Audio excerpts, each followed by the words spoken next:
Ever dreamed of quitting your job, buying a van, and chasing sunsets on the open road? Yeah, so did I. But what if I told you van life isn't all beach views and barefoot freedom? What if it's more like brushing your teeth in a Walmart parking lot at 2 a.m., praying the Wi-Fi holds long enough to send one email? In this video, I'm going to show you the real side of van life, why it sucks more than you think, especially since it's like living in a bed on wheels. Most camper vans offer about 60 to 80 square feet of living area. That's less than half the size of a typical studio apartment. Now try sharing that space with another person. Suddenly, every little habit becomes a potential argument. And don't even get me started on storage. Micro apartments, which range from 150 to 350 square feet, often require residents to get creative with space-saving solutions like fold-down beds and hidden appliances. Living in such tight quarters can also take a toll on your mental health. Studies have shown that cramped living conditions can lead to smashing that like button if you haven't done so already. But no, in all seriousness, they can lead to increased stress, difficulty concentrating, and disrupted sleep patterns. And that tiny space usually means no bathroom and a messed up schedule.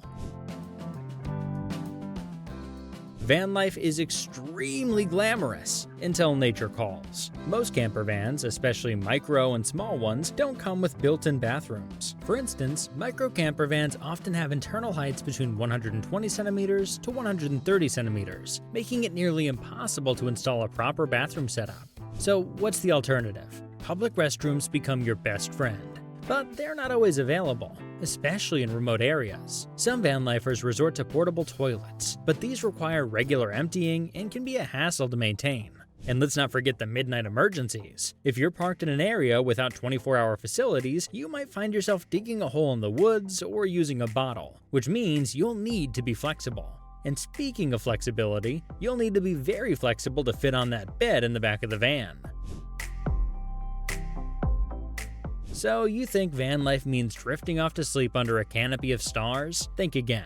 In reality, it's often about trying to catch some Z's in a Walmart parking lot, with the hum of fluorescent lights and the occasional shopping cart rolling by. While Walmart has a policy that welcomes RVers to spend a night in their parking lot, this varies by location, and it's always best to get permission from the individual store.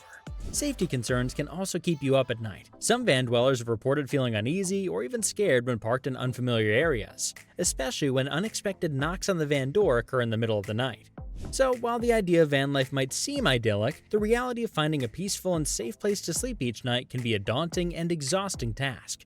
Which brings us to another exhausting task: always moving. Living in a van might sound like a dream. Freedom, adventure, and the open road. But in reality, it's more like a never-ending game of musical chairs where the chairs are parking spots and the music never stops. Van lifers often spend up to 2 hours a day just planning, driving, parking, and reparking. Finding a legal and safe place to park for the night can be a daily challenge. Even in remote areas, van dwellers have reported difficulty securing free, legal, and private parking spots. This constant movement and uncertainty can take a toll on mental health. The lack of stability and routine in van life can lead to feelings of anxiety, depression, and loneliness. So while the idea of van life might seem idyllic, the reality involves a lot of planning, uncertainty, and stress. It's not just a lifestyle, it's a full-time job. And speaking of jobs, working from a van sounds like a dream. Laptop open, coffee in hand, surrounded by nature. But the reality, it's more like a comedy of errors. Reliable internet is a constant challenge. Even with a mobile hotspot, signal strength can be spotty, especially in remote areas. One van lifer noted that despite having a maxed out plan with 60 gigabytes of hotspot data, staying connected was a constant mental burden. Even when you find a campsite with Wi-Fi, it's often limited to a small area near the reception, leading to scenes of people huddled together, phones in hand, trying to catch a signal. And let's not forget the distractions. Beautiful landscapes are great for the soul, but terrible for concentration. One traveler admitted that the scenic views often made it tough to focus on work tasks.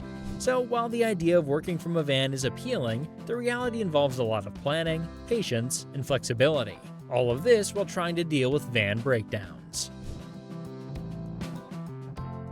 So you're cruising down a scenic highway, wind in your hair, when suddenly, clunk, your van sputters to a halt in the middle of nowhere. Welcome to van life, where your home is also your vehicle, and when it breaks down, you're not just stranded, you're homeless. Breakdowns are more common than you'd think. A AAA study found that vehicles over 10 years old are twice as likely to end up immobilized on the side of the road compared to newer vehicles, and the odds of needing a tow quadruple.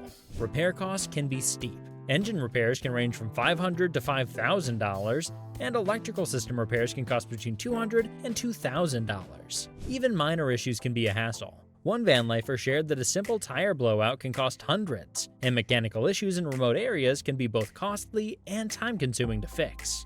To mitigate these risks, many van dwellers invest in roadside assistance programs like AAA or Good Sam, which offer towing services and can be lifesavers in emergencies, but that could be a little costly, especially when every dollar counts. If you're taking up van life to save money, please don't do it. You'll only be disappointed.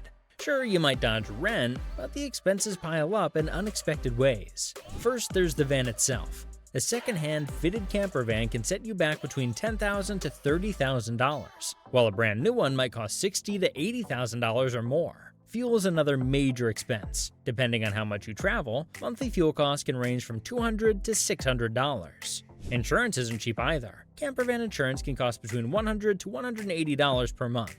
Then there's maintenance. Regular upkeep like oil changes and tire replacements can cost around $500 to $1,000 per year. Don't forget about internet. Staying connected on the road can cost between $100 to $300 per month. And if you think you'll save on food, think again. Limited cooking space often leads to eating out, which can add up quickly.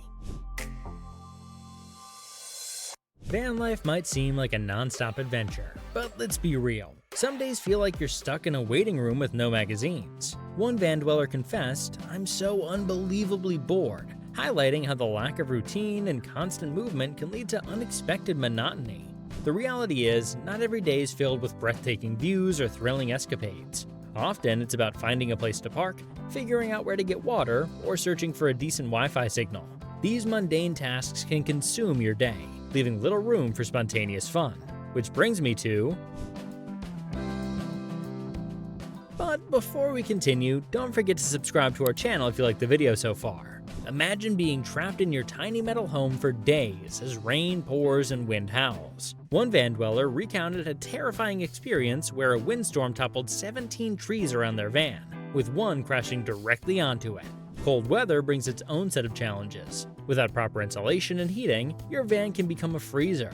Water tanks and pipes can freeze, leaving you without running water. Condensation becomes a constant battle, leading to damp bedding and potential mold issues. Rainy days can be equally miserable. One couple shared their experience of being stuck inside their van for over 2 days due to relentless rain, leading to damp clothes, wet floors, and a serious case of cabin fever. But nothing prepares you for the constant goodbyes.